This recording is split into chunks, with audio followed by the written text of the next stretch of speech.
nice and oh god, it's like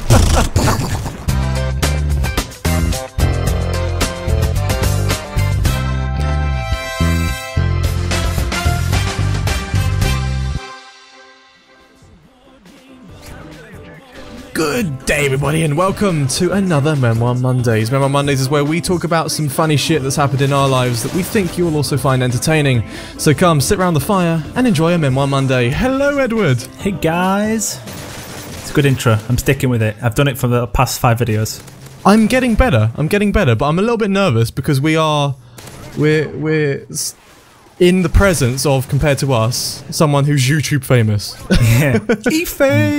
No. I'm definitely not YouTube famous. That's all, like, subscriber count and all stuff. That's like internet penis size, like dick waving. That doesn't matter at all. Well, your internet penis is huge. Especially compared to ours. Too bad it doesn't translate to real life.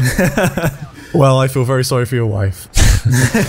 Now, my wife is Asian. You got a smaller hole for a normal tool. Wow, you just said that. You just said that.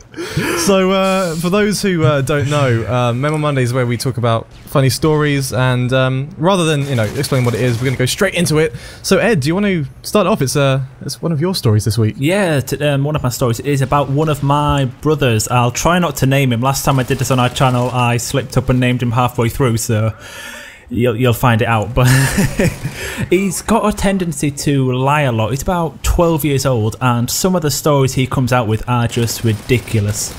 One of them was, my mum was questioning him. She couldn't find her dream catcher anywhere, and she's in his room saying, "Where is it, Jack?" There we go, I've named him. Great.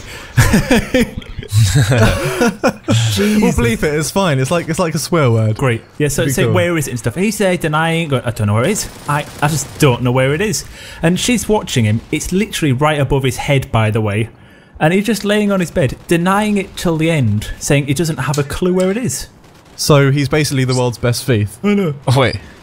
So he took her dream catcher, the huge, like, foot in diameter thing that hangs from the ceiling, is gigantic and hard to miss, off of her bed, put it on his bed, and when she came looking for it, I don't know where it is. What are you talking about, Mom? Literally that, exactly that. And when she goes, "What's that above your head?" Oh, I don't know how that got there. Completely played ignorance. That is so like a toddler, like, with chocolate, and it's like, have you eaten all the chocolate? And it's his face covered in chocolate. Oh. Just like, my little brother did the exact same thing with the chocolate donut. Just had a big smear on the left side of his face, and we kept asking him where the last donut went, and he kept saying, "I don't know what you're talking about. I thought we threw those away like 2 days ago." Amazing. That's such a priceless moment. But more importantly, Ed, why does your mum have a dream catcher?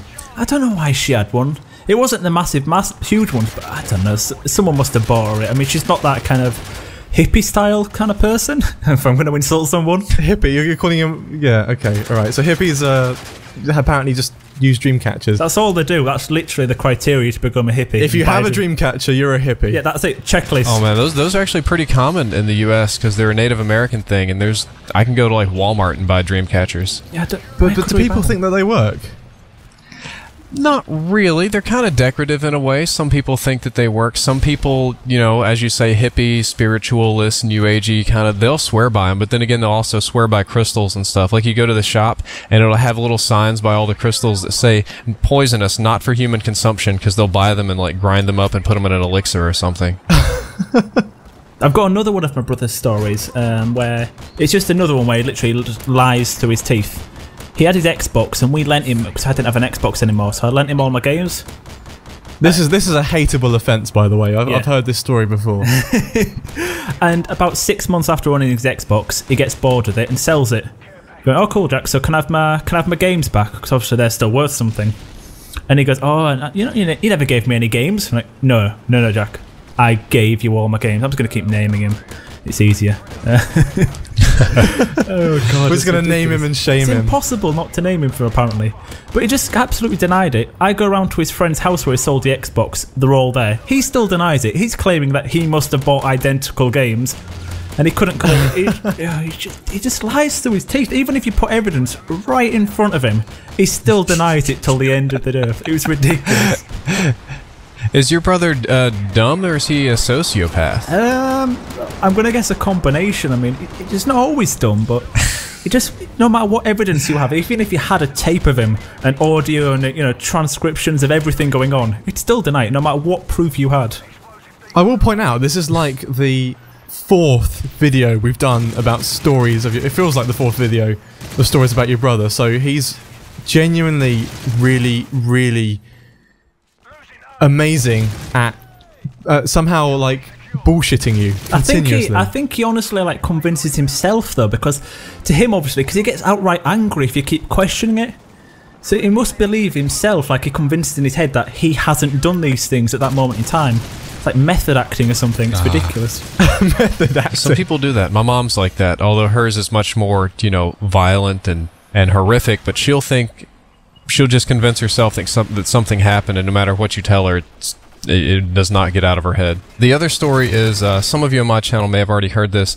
I went on spring break several years ago, my only spring break that I've ever been on. The first day that I went there, maybe it was the second day, we went out to eat, and we went out to eat at an all-you-can-eat shrimp restaurant. It was like shrimp and catfish and frog legs, and I ate about 2 or 3 plates.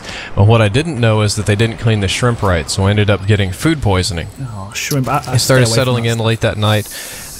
It started with, bad diarrhea, just waking up in the middle of the night with my stomach hemorrhaging. Oh, God, it's like a troll is squeezing my guts, go to the bathroom, dump 40 pounds of liquid, and like, oh, God, you shit so bad it hits the toilet and splashes back and gets all over your butt, and it's terrible. Yeah, good old splash. So I have to clean up, and I have to go to the shower. And I'm in the shower, and I'm just, cleaning up, and it hits me again. I'm like, oh, no. I'm like, well, maybe it's not that bad. I think I just have to fart. Like, it felt like a fart and not a poop. So I was like, I'm just going to fart in the shower, and like, well, I do have diarrhea. At least, if it's a shart and it's a little liquidy, I can just, use my foot and, like, push it down the hole, and it'll be fine.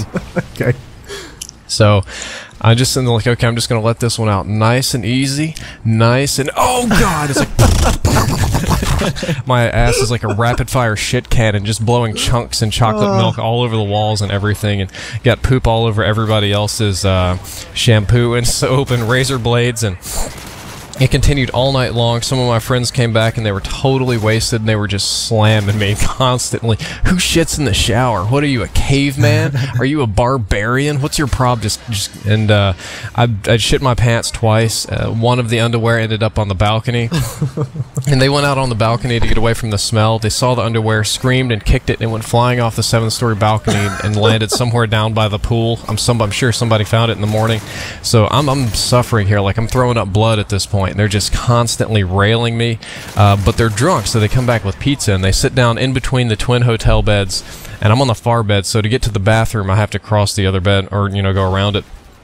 I'm about to go to sleep, and oh, God, the troll's squeezing my stomach again, and I have to go, and I run and jump out of bed, and run in between the 2 beds. I plant my foot down right onto their pizza. Now, this is the same foot that was in the shower with the chocolate milk and chunks water right onto the pizza. The dude ate it, all of it. No questions asked, and everything was okay for about 2-3 days, and then right about the time we got back home from the trip, he got hit by what he describes as the plague, the most painful experience of his life, the exact same thing that I had, except apparently it hurt him worse. He had to get his mom, who was a part-time nurse, to take off her job and come, like, house sit him. It was so bad. He used to be a friend of mine, and now he really, really hates me. I think if I were starving and dying, that he would just piss on me and keep walking. I wonder why. Yeah. Yeah. I mean, normal. Yeah, I wouldn't forgive you for that, to be fair, as well. That is, that's an extreme. I tried to warn him. I tried to warn him. He just kept eating. That's ridiculous. Yeah, that you easily win out of all of the stories. That's that was some detail. I've been Ajax, I guess, and I've been joined by Ed. We are the Jolly Old Brits. Is there anything you want to say, Drifter? Yes, I would like to say to the people on my channel watching this that the Jolly Old Brits is one of the best up-and-coming shows on YouTube and the gameplay commentary just in general. So there's a link on the screen right now if you want to click that. That'll open their channel in a new window. There's also a link down there in the description. I'm not telling you all to just flood in there and subscribe because that doesn't really do anybody any good, but stop by, poke around, see if you like their videos, and if you like them, why not stay? That would be amazing. I mean, if you don't like our stuff, then no worries. We won't take offense to it. But if you do like our stuff, we'd love to have you and entertain you, wouldn't we, Ed? Yeah, we're quite a new channel, and we do still read pretty much every single comment and stuff. So if you've got ideas for the shows and stuff, let us know in the comments at any point. We always listen. That's about all the time we have for, so I'm going to let you wrap it up, Ed. Yeah, that's great. I'm going to say I've been Boxer. I've been Ajax. And I've been Drifter. And we've been the Jolly Old Brits with Drifter. Ciao.